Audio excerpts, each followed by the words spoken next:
Hi, we're the Castles. We are inviting you to watch us on October 18, Oktoberfest. Siguro the most exciting part sa Oktoberfest. So every time na nagja-jam kami. Actually, sa lahat, ako nagsisipra. Everybody's chasing something. I gotta run to my party.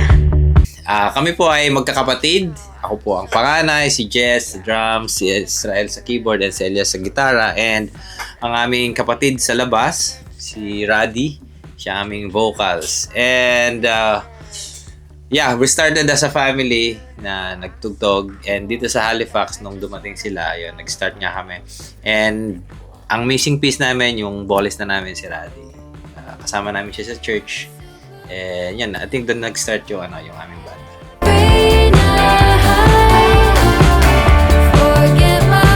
Yeah, our genre is mix of all, like OPM, international rock, pop. But mas prefer namin talaga yung OPM kasi syempre mga Pilipino tayo.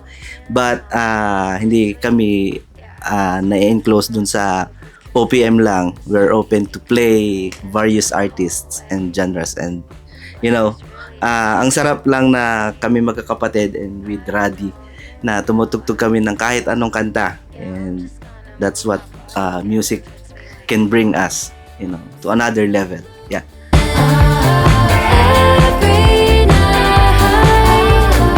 So every time na nagja-jam kami, most of the time hindi mawawala yung Minsan by Eraserheads. Kasi paborito ng panganay namin si Rex. So yun. But yun kasi yung kantang yun kasi nagbi-bring sa amin together.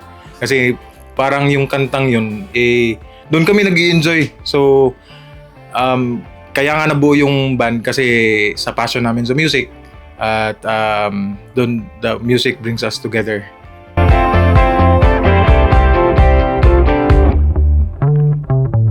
Siguro the most exciting part sa Oktoberfest, yung magsama-sama lahat ng banda rito sa Nova Scotia.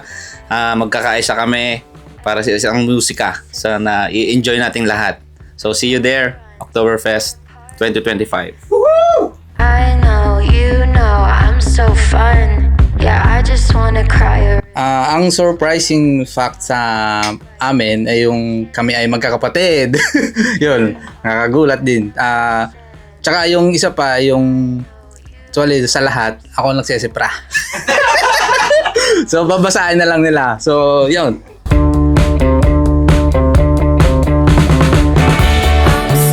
You can follow us on Facebook and Instagram, and sa mga sulok-sulok lang dyan. Thank you.